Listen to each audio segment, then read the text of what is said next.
G'day Rankers, welcome back. I've just got back from holiday in Malaysia and it was awesome. We went to Penang. Oh my God, the food, so good. And surprisingly, a large amount of Christmas carols and Christmas decorations, which I did not expect from a Muslim country, but there you have it. I want to walk through a couple of things today, how I used AI to get up to speed on an issue, and then what I did with that content once I got up to speed with it. And you're going to see the result of this in a few seconds. And so most of the video is going to be that content that I've created. So the subject is the Online Safety Act that the Australian government is bringing in. And I'm not going to get into the Orwellian nature of it or the free speech issues. Many of you know who've been following this channel for a long time know that I'm very much a big advocate of an open and free internet for people to be able to express themselves and everything else. The Online Safety Act, and specifically the under 16 social media ban, is coming into Australia on the 10th of December. And I thought I would have seen more conversation around this on how it's going to affect business, but I haven't. So there's a few things that bothered me. The first is the extra friction, as you will see, in people using social media, plus also what happens to the search engines, because they're going to be subject to this as well.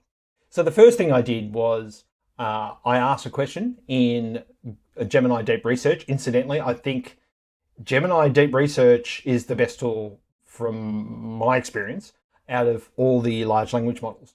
And I also think Gemini does content really, really well, whether it be an email, a report, whatever it might be, whatever you're trying to do. So first of all, I asked for a deep research report on the implications of this from a friction, but also sort of a personal sovereignty point of view.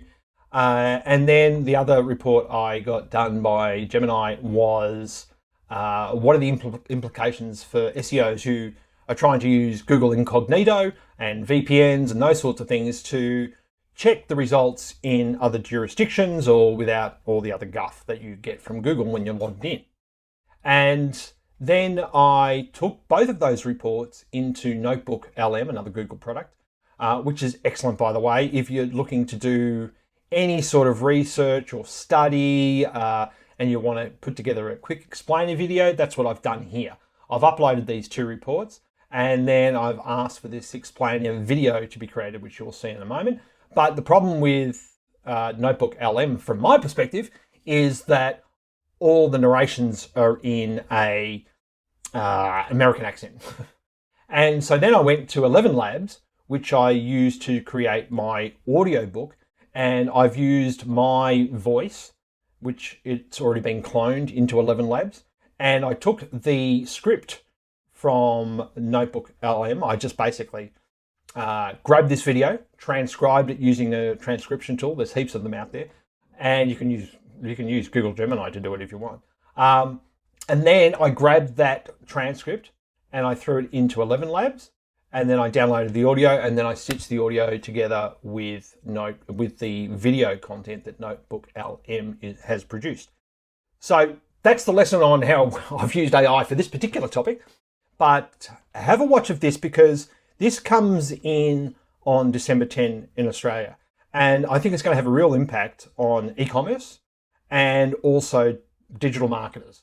So let me know what you think in the comments, whether it be on LinkedIn, here on YouTube, I'm on X where I'm posting a lot of this stuff, and also for you Facebook users, I don't know whether I want to upload my ID into Facebook, so I don't know how long I will be on that platform.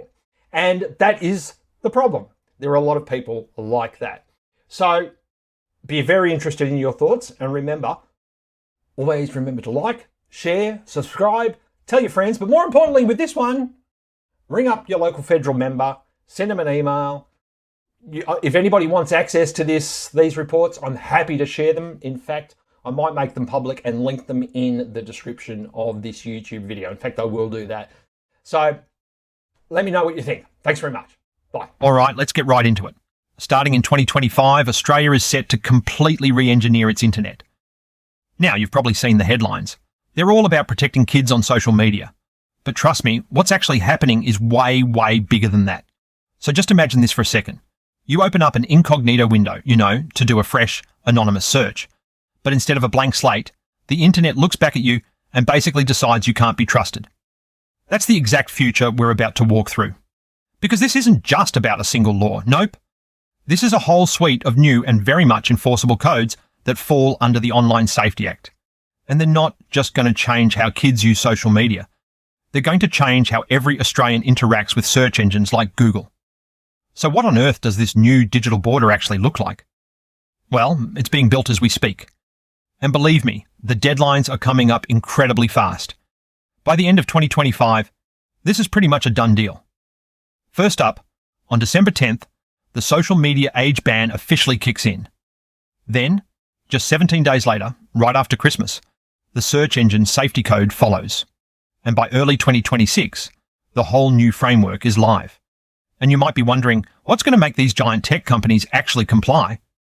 Well, how about a potential $49.5 million fine? And that's not a one-time thing, that's per breach. A penalty that massive gives platforms a huge incentive to be extremely cautious. Maybe even to overcorrect when they're enforcing these new rules. Okay, so let's get into the actual logic of this new system. Because this is where we run into a really fascinating and kind of tricky paradox. Here's the logical trap at the very heart of this law. To guarantee that a 15-year-old can't get onto a platform, you can't just take their word for it. The only way to be sure is to prove the age of everyone. You literally have to prove that a 40-year-old is actually 40. This means the system, just by its design, has to check the age of the entire population. And this slide just lays out the consequence perfectly. We're essentially getting two different internets. On one side, you've got the verified web. This is for adults who've gone through the process and proven their age. They get the full unfiltered experience. But on the other side, you've got the default web. This is for everyone else, anyone anonymous, logged out, or using Incognito. And this web is filtered, it's blurred, and it assumes you are a child until you prove otherwise. So let's talk about how this actually impacts something you do, 12 times a day, searching for stuff online. Think about it. That tool that millions of us use for privacy, for getting a neutral view of the web in incognito or private mode, is being completely flipped on its head. Its new default setting is basically child mode. Now, this table really spells it out. Look at the shift. Your default filtering goes from, moderate to strict, automatically blurring, or even hiding anything that could be considered adult. And if you want to turn that off, you guessed it, you have to complete an age verification. But the biggest change is right at the bottom. Your identity as a user shifts from anonymous to presumed minor. And that, right there, is the ultimate paradox. The only way to get back that private, unfiltered internet that you used to have is to log in and prove exactly who you are, which, completely defeats the entire purpose of private browsing in the first place. But hey, this isn't just about us as individual users.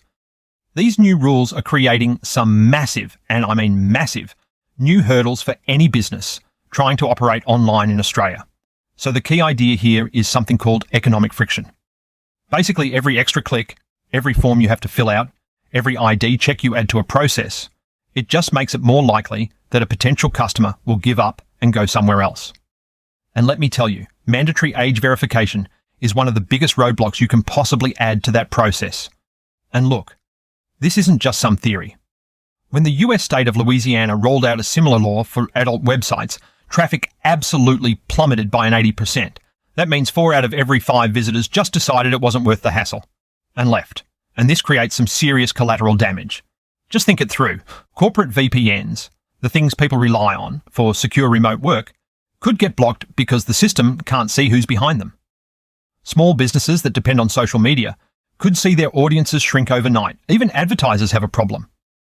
How can you even check if your own age-restricted ads are running correctly if your private browser blocks you from seeing them?